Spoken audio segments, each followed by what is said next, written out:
കാൽച്ചുവട്ടിലെ മണ്ണിൽ അവസരങ്ങളുടെ കൂമ്പാരം.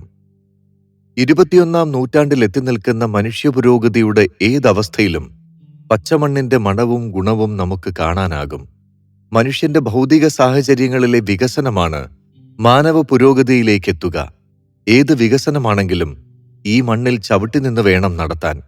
ഇവിടെ തന്നെയാണ് നമുക്കും വരാനിരിക്കുന്നവർക്കും ജീവിക്കാനുള്ളതെന്ന ബോധ്യത്തോടെയാകണം ആ വികസനം. എന്നാൽ അടിസ്ഥാന ആവശ്യങ്ങൾക്കുപരി ആർഭാടങ്ങളിലേക്കെത്താൻ പ്രകൃതിയെ ചൂഷണം ചെയ്യുന്ന ആധുനിക സാങ്കേതിക വിദ്യയുടെ മറുപുറത്തേക്ക് നാം ഒന്ന് കണ്ണോടിക്കണം.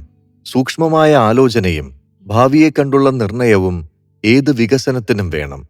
വൻതോതിലുള്ള ഉൽപ്പാദനങ്ങൾക്ക് വൻതോതിലുള്ള പ്രകൃതി ചൂഷണം, ഇതാണിന്ന് ലോകത്ത് നടക്കുന്നത്.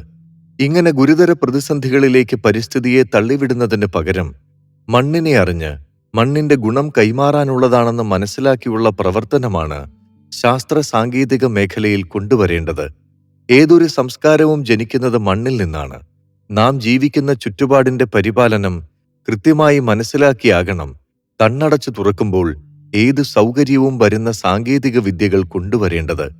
ഏത് വികസനം വന്നാലും തൊഴിലിനും മറ്റാവശ്യങ്ങൾക്കും പ്രകൃതിയെ നേരിട്ട് ആശ്രയിക്കുന്നവർക്ക് നേരെ കണ്ണടയ്ക്കാതിരിക്കുകയാണ് ആദ്യം വേണ്ടത്. ഇതാണ് നമ്മൾ ആദ്യം പഠിപ്പിക്കേണ്ടത്. തൊഴിൽ മേഖലയിലും കാർഷിക മേഖലയിലും തുടങ്ങി അനേകം മേഖലകളിലെ വിപ്ലവങ്ങളാണ് ഈ ലോകത്തെ മാറ്റിമറിച്ചത്.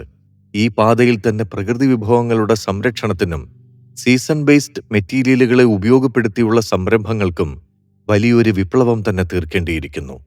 റഷ്യൻ സാഹിത്യകാരനായ വിസാരിയോൻ ബെലിൻസ്കി ഒരിക്കൽ പറഞ്ഞു, ഒരു വ്യക്തിയുടെ യുവത്വം മനോഹരവും ആഡംബരപൂർണവുമായ വസന്തമാണ്. ശക്തികളുടെ പ്രവർത്തനത്തിന്റെയും ഉന്മേഷത്തിന്റെയും സമയമാണ്. ബെലിൻസ്കിയുടെ വാക്കുപോലെ തന്നെ ആധുനിക ലോകത്തെ യുവത ഇന്ന് സൗകര്യങ്ങളുടെ പറുദീസയാണ് തേടുന്നത്. ചിന്തിക്കാനും ജീവിതത്തിലെ സുപ്രധാന തീരുമാനങ്ങൾ എടുക്കാനുമുള്ള ഒരേയൊരു സമയമാണ് യുവത്വം.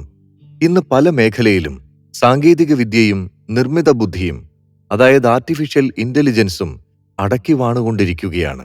ചില്ലറ വ്യാപാര മേഖല, ഓട്ടോമൊബൈൽ, ആരോഗ്യമേഖല തുടങ്ങി ശാസ്ത്ര സാങ്കേതിക മേഖലയിൽ വരെ ആർട്ടിഫിഷ്യൽ ഇന്റലിജൻസ് സ്ഥാനം പിടിച്ചിരിക്കുന്നു. ഡിജിറ്റൽ സാങ്കേതിക വിദ്യകളാണെങ്കിൽ ദൈനംദിനാടിസ്ഥാനത്തിൽ നമ്മൾ കാര്യങ്ങൾ ചെയ്യുന്ന രീതി നിരന്തരം മാറ്റുന്നു. അത്രയധികം നമ്മുടെ ജീവിതം എളുപ്പവും കാര്യക്ഷമവുമാക്കാൻ നമ്മൾ അതിനെ ആശ്രയിച്ചിരിക്കുന്നു. നാളെ ഇതിനെയും വെല്ലുന്ന സൗകര്യങ്ങളും സംവിധാനങ്ങളും നമുക്ക് മുന്നിലേക്ക് വരും. ഇത് വ്യവസായ മേഖലയിലടക്കം ഇരട്ടി വളർച്ചയ്ക്ക് വഴിയൊരുക്കുന്നതിനൊപ്പം നമ്മുടെ ജീവിതം മെച്ചപ്പെടുത്തുന്നതിനുള്ള അവസരങ്ങളുമാണ് തുറക്കുക.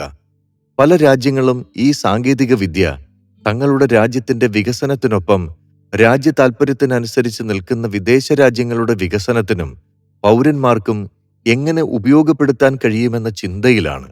ഈ ഒരു സാധ്യത മുന്നിൽ കണ്ട് ദിവസവും അപ്ഡേറ്റ് ആയിക്കൊണ്ടിരിക്കുന്ന രാജ്യങ്ങളിലേക്ക് തങ്ങളുടെ തൊഴിലിടം വ്യാപിപ്പിക്കാനുള്ള ശ്രമത്തിലാണ് യുവത. ഒപ്പം നിരവധി കമ്പനികളും ബിസിനസ് സംരംഭങ്ങളും. ആഗോളതലത്തിൽ മത്സരാധിഷ്ഠിതമായ ബിസിനസ് പരിഹാരം കൊണ്ടുവരുന്നതിന് ചെറുകിട ബിസിനസ്സുകളിൽ വരെ സാങ്കേതിക വിദ്യ കൊണ്ടുവരണം. ജീവനുള്ള സാങ്കേതിക വിദ്യ പല മേഖലയിലും സ്ഥാനം പിടിക്കുമ്പോഴാണ് രാജ്യങ്ങളുടെ സമ്പദ്വ്യവസ്ഥ കൂടുതൽ കരുത്താർജിക്കുന്നതും അവസരങ്ങളുടെ വാതിലുകൾ തുറക്കുന്നതും. സാങ്കേതിക വിദ്യ കൊണ്ടുവരുമ്പോൾ അതിലും ഒരു അനുകമ്പയുടെ അംശം വേണം. ചുറ്റുമുള്ളവരെ പരിഗണിച്ചുള്ള സാങ്കേതിക വിദ്യയിൽ അനുകമ്പയും അലിവും ചേരുമ്പോഴാണ് സാങ്കേതിക വിദ്യയ്ക്ക് ജീവൻ വയ്ക്കുക. എന്നാൽ ജീവൻ തുടിക്കുന്ന ടെക്നോളജികളിലൂടെ കൂടുതൽ നേട്ടം കൈവരിക്കാനുള്ള കുതിച്ചുചാട്ടത്തിൽ മറ്റൊരു കൂട്ടർക്ക് ജീവിതോപാധി നഷ്ടപ്പെടുന്നുണ്ടോ എന്ന ഭാഗം ചിന്തിക്കണം. ഏത് സാങ്കേതിക വിദ്യയും അതിന്റെ പൂർണ്ണതോതിൽ ഉപയോഗിക്കുമ്പോൾ മറ്റു ചിലർക്ക് അവരുടെ തൊഴിൽ സാധ്യതകളെയും നിലനിൽപ്പിനെ തന്നെയും തല്ലിക്കെടുത്തുന്നതാകും. അവരെ കൂടി ഉൾക്കൊണ്ടുള്ള സാങ്കേതിക മികവാണ് വളർത്തിയെടുക്കേണ്ടത്. ചെറുകിട ബിസിനസ്സുകൾക്ക് ഉൽപാദനക്ഷമത എന്നത് പരമപ്രധാനമാണ്. കുറഞ്ഞ സമയം കൊണ്ട് ധാരാളം കാര്യങ്ങൾ ചെയ്യാൻ കഴിയുന്ന തരത്തിൽ ഉൽപാദനം വർദ്ധിപ്പിക്കുകയാണ് സാങ്കേതിക വിദ്യ ചെയ്യുന്നത്. ഇതിനായി നൂതനാശയങ്ങൾ അവതരിപ്പിക്കാനും നടപ്പാക്കാനും ഊർജ്ജസ്വലരായ യുവജനത തയ്യാറായി നിൽക്കുമ്പോൾ അവരുടെ ആശയങ്ങൾ കൂടി ഉൾക്കൊണ്ടുള്ള മാറ്റങ്ങളാണ് വരുത്തേണ്ടത്. യുവാക്കളുടെ ഊർജവും സ്വപ്നവും അപാരമാണ്. ഭാവിയെ മാറ്റാനുള്ള മഹത്തായ ശക്തി അവരിലുണ്ട്. എല്ലാവരും നടന്നു തെളിഞ്ഞ വഴിയിൽ നിന്നാണ് പുതുയുവത മാറി സഞ്ചരിക്കുന്നത്. അവരുടെ നവസംരംഭങ്ങൾ പുതിയ ആശയങ്ങളാണ്.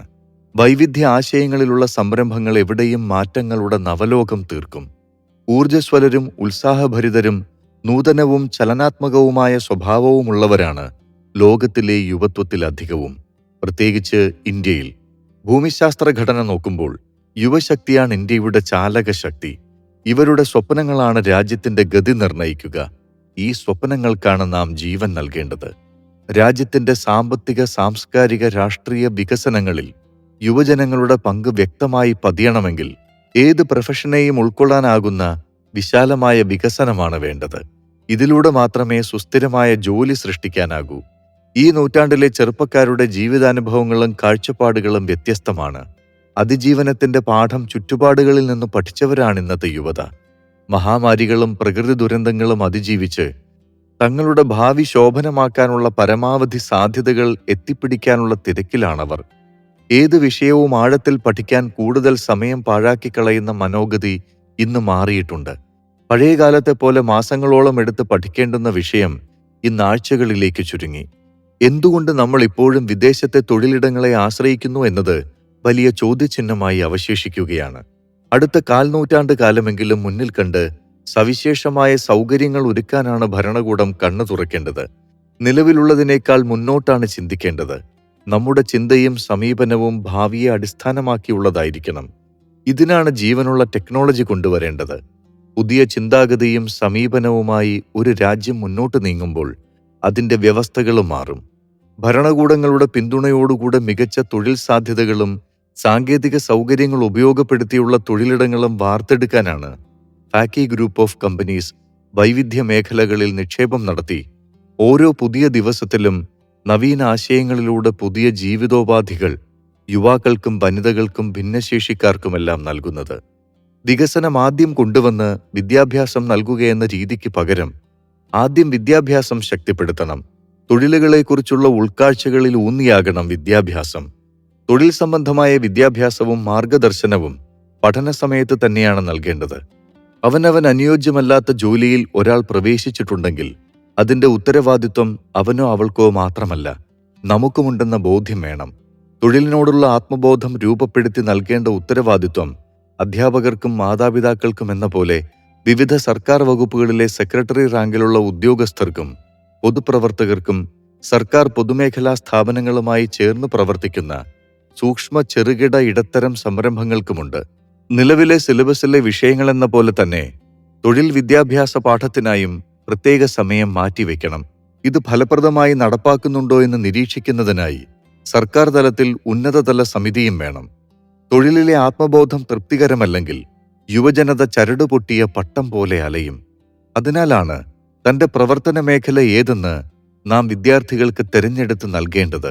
സാമൂഹിക ഉന്നമനം കൂടെ ലക്ഷ്യമിട്ടുള്ള വ്യവസായ സ്ഥാപനങ്ങളുടെ പരിചയ സമ്പത്തിനൊപ്പം ഫാക്ടറിയും മെഷീനറിയും മറ്റ് പരിശീലന സാധ്യതകളും ഉപയോഗപ്പെടുത്തി തൊഴിലിലേക്കുള്ള വിശാല കാഴ്ചപ്പാട് നൽകുന്നതിലൂടെ ദിശാബോധമുള്ള യുവതയെ വളർത്താനുള്ള വളക്കൂറുള്ള മണ്ണാണ് പാകപ്പെടുത്തുന്നത്. ഈ പാഠ്യപരിശീലന പദ്ധതി നമ്മളും നടപ്പാക്കുമ്പോൾ ചിന്തിക്കാവുന്നതിനും അപ്പുറമുള്ള കെട്ടുറപ്പാണ് തൊഴിൽ മേഖലയിൽ രാജ്യം കൈവരിക്കുക.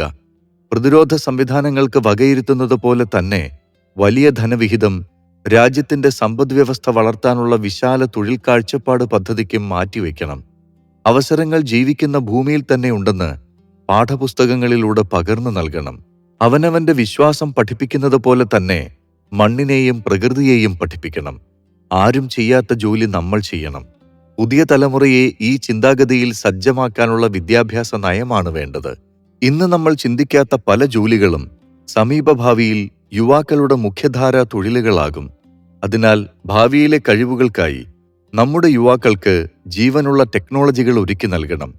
മുൻ അധ്യായങ്ങളിൽ പരാമർശിച്ചതുപോലെ ചെറുകിട വ്യവസായത്തെ എന്തു പേര് നൽകി വിളിച്ചാലും ഈ ഭൂമിയിലെ ഒരു തരി മണ്ണ് പോലും നമുക്ക് വേണ്ടതാണെന്ന് തിരിച്ചറിയുന്ന മനസ്സാണ് നാം പാകപ്പെടുത്തിയെടുക്കേണ്ടത്. ഇതിന് നമ്മുടെ കാൽച്ചുവട്ടിലെ മണ്ണിന്റെ മേന്മ മനസ്സിലാക്കണം. മണ്ണാണ് ജീവിതത്തിന്റെ അടിസ്ഥാനമെന്ന വലിയ തത്വം തിരിച്ചറിയുമ്പോഴാണ് എല്ലാ ജീവജാലങ്ങളെയും ഉൾക്കൊണ്ടുള്ള സാങ്കേതിക വിദ്യയും ഡിജിറ്റൽ വിപ്ലവവും പൂർണ്ണതയിലെത്തുക.